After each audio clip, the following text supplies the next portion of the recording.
안녕하십니까. 오늘 친구가 보내온 카톡 가운데 포항공대 이상준 교수가 쓴 와신상담이라는 글이 의미 있고 내용이 좋기에 소개해 드리겠습니다. 산업 기반이 거의 없다시피 하던 휴전 후의 폐허를 딛고 오늘날 우리가 당당한 산업국가로 자리 잡고 이만큼 살게 되기까지 겪어온 과정을 알기 쉽게 엮어놓은 매우 뜻있는 내용입니다.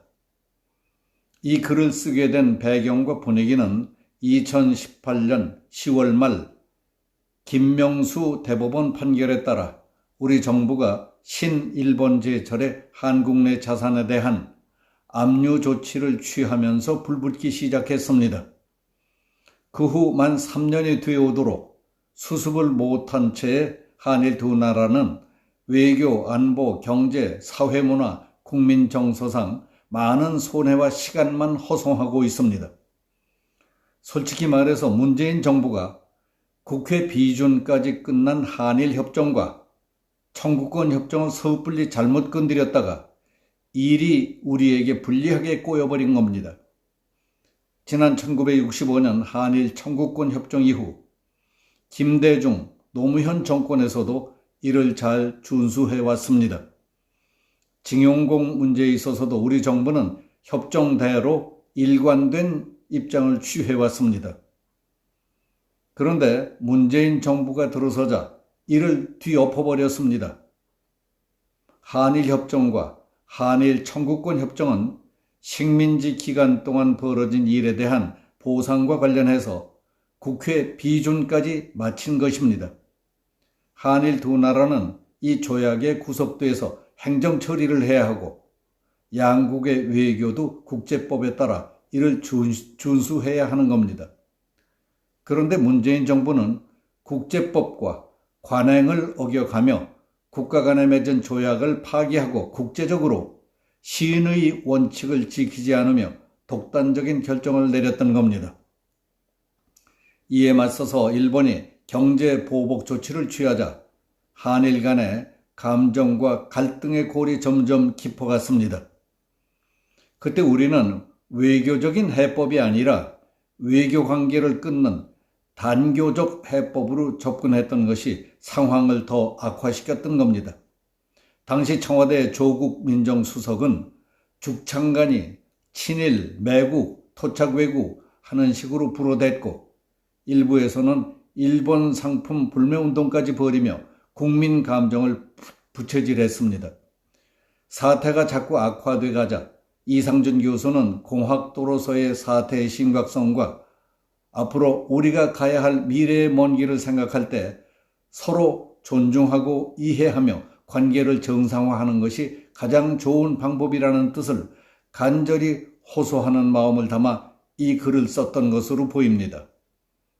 내용 소개해드리겠습니다. 와신 상담. 일본을 따라가기 위해 일본어 공부를 했습니다. 일본의 예법을 배웠습니다. 일본을 찾아다녔습니다.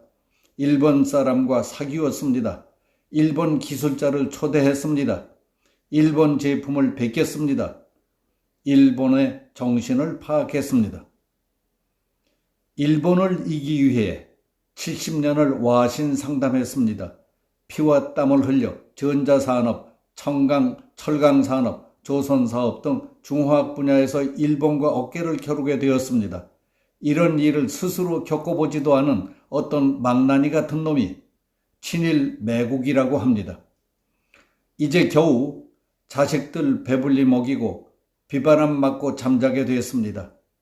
세계에서 무시당하는 신세를 겨우 면했습니다. 소재 산업에서 우리는 다시 70년 은인자중 와신 상담으로 일본을 따라가야 합니다. 소재 산업은 독일, 영국, 일본이 가지고 있는 기술의 보석입니다. 이런 기술은 100년, 200년 갈고 닦아야 얻을 수 있는 보석 같은 가치입니다.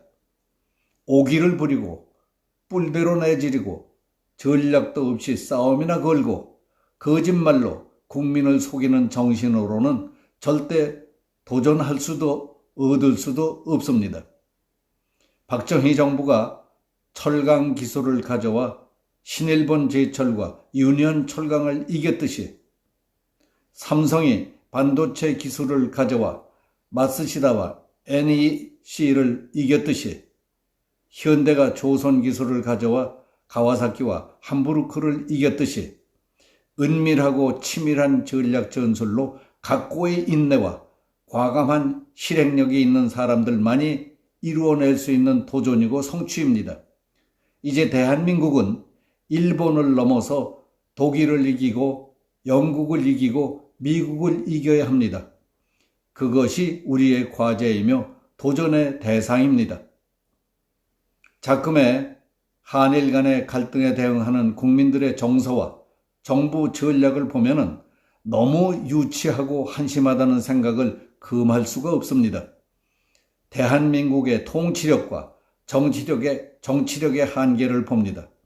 시야는 완전히 운물 아니고 아집에 막혀서 포용력은 완전 좁쌀입니다. 고집을 배짱과 리더십으로 착각하고 있습니다. 자신을 반성하고 실수를 인정할 용기는 눈꽃만큼도 없이 보입니다.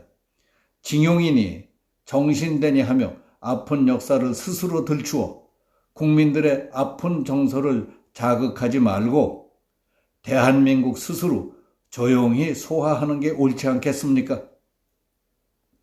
친일이니 매국이니 죽창이니 열두척이니 하는 단어들을 동원해 선동 정치하는 짓 중단하고 더 높은 곳, 더 먼 곳을 향해서 도전합시다. 그게 뭡니까? 국가 간의 예양과 협정까지 맺은 것을 삼류 정치꾼들이 꼼수 부리듯 한다면 이 나라의 국가 간 대외 신용도가 뭐가 되겠습니까? 국민 여러분, 자리는 분에 넘치게 높은 데를 차지하고 앉아 있어도 전략도 처신도 유치천박하고 설익은 사이비 지식인 날림 교수 정치꾼 나부랭이들의 잔꾀에 휘둘리지 말고 우리 대한민국 위상에 걸맞는 품위와 위엄을 지키며 지혜롭게 삽시다. 이제 그만 기존 질서의 와해와 보복을 중단하고 자유민주주의 기치 아래 멋진 미래 설계와 추진력을 갖추면 어떻겠습니까? 한때 어느 사람의 칭찬을 앞세워 자화자찬만 할 것이 아닙니다. 검증되지도 않은 성과에 연연할 것도 없습니다. 닥쳐올 미래를 대비하는 원대한 계획이 필요하다고 생각합니다. 이상 포항공대 이상준 교수의 대일외교관계 호소 와신 상담이었습니다. 여기서 마치겠습니다. 감사합니다.